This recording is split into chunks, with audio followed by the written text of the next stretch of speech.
Hello friends, welcome to Shiny சமையல். இன்றைக்கி நம்ம உதிரியான ரவா உப்புமா எப்படி பண்ணுறதுன்னு பார்க்க போகிறோம். இந்த மாதிரி உப்புமா செய்யும்போது எல்லாருமே விரும்பி சாப்பிடுவாங்க. இந்த உப்புமா எப்படி பண்ணுறதுன்னு இப்போ பார்க்கலாம். நான் இன்றைக்கி 1.25 கப் ரவா எடுத்திருக்கேன். இது கிட்டத்தட்ட 300 கிராம் இருக்கும். ஃபஸ்ட்டு வானலியில் போட்டு இதை நல்லா வறுத்துக்கணும். லோ ஃப்ளேமில் வச்சு வறுத்துக்கோங்க, இல்லைன்னா தீஞ்சு போயிடும். ரவாவோட கலரெல்லாம் மாறாத மாதிரி நல்லா வறுத்துக்கணும். அடுத்து இந்த ரவா உப்புமாக்கு நல்ல ஒரு மணமும் சுவையும் கொடுக்கறதுக்காக நான் இதில் 1 டேபிள் ஸ்பூன் நெய் சேர்க்குறேன். நெய் சேர்க்குறதுக்கு விருப்பம் இல்லாதவங்க இதை விட்டுடலாம். ஆனால் நெய் சேர்த்து வறுக்கும்போது நம்ம உப்புமா பண்ணும்போது அதுலேருந்து ஒரு நல்ல மணம் வரும். இப்போது இந்த நெய்யும் சேர்த்து நல்லா வறுத்து எடுத்துக்கணும். நல்ல மணம் நல்லா இப்படி உதிரியாக வரணும். இந்த ஸ்டேஜில் நம்ம எடுத்துடலாம். இப்போது ரவா நல்லா வறுத்து எடுத்தாச்சு. அடுத்து இதை ஒரு பிளேட்டில் கொட்டி ஆற விட்டுடலாம். அடுத்து ஒரு கடாய் எடுத்து அதில் 1 டேபிள் ஸ்பூன் எண்ணெய் சேர்த்துக்கணும். எண்ணெய் சூடானதுக்கப்புறமா அதில் 1 டீஸ்பூன் கடுகு, 1 டேபிள் ஸ்பூன் உளுத்தம்பருப்பு, 1 கொத்து கருவேப்பிலை இதெல்லாம் சேர்த்து தாளித்ததுக்கப்புறமா கட் பண்ணி வச்சுருக்க ஒரு வெங்காயத்தையும் சேர்த்து நல்லா வதக்கணும். வெங்காயம் கொஞ்சம் வதங்கினதுக்கப்புறமா அதில் ஒரு பச்சை மிளகாவும் சின்னதாக கட் பண்ணி வச்சுருக்க ஒரு சின்ன துண்டு இஞ்சியையும் சேர்த்து நல்லா வதக்கணும். இந்த உப்புமாக்கு இந்த இஞ்சி சேர்க்கும்போது ஒரு நல்ல மனம் கிடைக்கும். இந்த இஞ்சியோட மனம் இந்த உப்புமாக்கு ரொம்ப நல்லாயிருக்கும். நீங்களும் இதை ட்ரை பண்ணி பாருங்கள். நான் இதில் 1 கப் பீன்ஸ் சேர்க்குறேன். 1 கப் பீன்ஸும் 1 கப் கேரட்டும் சேர்க்குறேன்.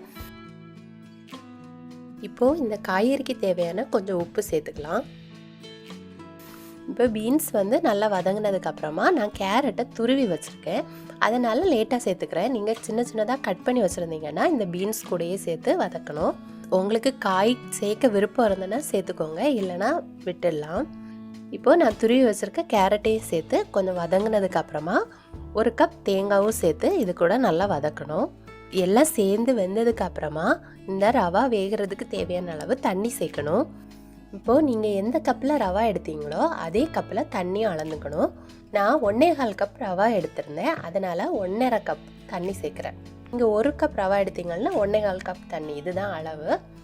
இதை விட அதிகம் சேர்த்தா நமக்கு உதிரியாக கிடைக்காது. நம்ம ஏற்கனவே காய்கறியை கொஞ்சம் சேர்த்துருக்கோம், அதனால் இப்போது ரவாக்கு மட்டும் தேவையான உப்பு சேர்த்துக்கலாம். இப்போது இந்த தண்ணி கொதிச்சதுக்கப்புறமா இதில் 1 டேபிள் ஸ்பூன் நெய் சேர்த்துக்கலாம். தண்ணி நல்லா கொதிச்சதுக்கப்புறமா நீங்கள் அடுப்பை சிம்மில் வச்சுட்டு, பிகினர்ஸாக இருந்தால் கொஞ்சமாக எடுத்து சேர்த்து கிளறிக்கோங்க.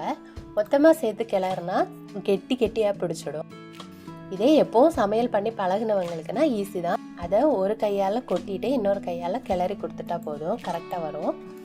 இதை நீங்கள் கிளறும் போது கெட்டி இல்லாமல் கிளறி கொடுத்துக்கோங்க, அப்போ தான் கரெக்டாக இருக்கும். இப்போ பாருங்கள், கெட்டியெல்லாம் பிடிக்காமல் நான் கிளறி கொடுத்துட்டேன்.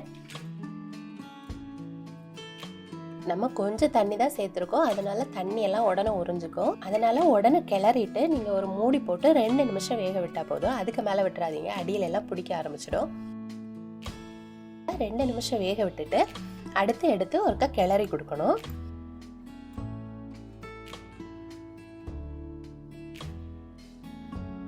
நல்லா கிளறி விட்டதுக்கு அப்புறமா திரும்பவும் மூடி போட்டு, ஏன்னா இந்த ரவா வேகலை இன்னும், அதனால திரும்பவும் மூடி போட்டு ஒரு 2 நிமிஷம் வேக விடணும். வேக விட்டதுக்கு அப்புறமா அந்த ரவா எல்லாம் பெருசாகி சூப்பராக வெந்து கிடைக்கும் நமக்கு. கடைசியாக 2 டேபிள் ஸ்பூன் கொத்தமல்லி கீரையும் சேர்த்து கிளறி எடுத்தால் நமக்கு சுவையான உதிரியான உப்புமா ரெடி ஆகிடும். உப்போட அளவு எப்படி பார்க்குறதுனா, இந்த தண்ணியில் உப்பு சேர்த்ததுக்கு அப்புறமா அந்த தண்ணியை டேஸ்ட் பண்ணும்போது கரெக்ட் அளவை விட கொஞ்சம் அதிகமாக இருக்கணும். அப்போது நமக்கு உப்புமா செய்யும்போது அந்த உப்பு கரெக்டாக இருக்கும். இந்த உப்புமாக்கு இந்த நெய்யோட மணமுமே ரொம்ப நல்லாயிருக்கும். இது சட்னி கூட சுகர் வச்சு சாப்பிட்றதுக்கெல்லாம் ரொம்ப டேஸ்ட்டாக இருக்கும். இதை காலையிலே செய்து வச்சுருந்தா கூட மத்தியானம் ஈவினிங் ஆனால் கூட இது கெட்டி ஆகாமல் இந்த மாதிரி உதிரியாகவே ரொம்ப டேஸ்ட்டாக இருக்கும். இந்த மாதிரி நீங்களும் உப்புமா ரெடி பண்ணி பாருங்கள், ரொம்பவே டிஃப்ரெண்ட் அண்ட் டேஸ்டியாக இருக்கும்.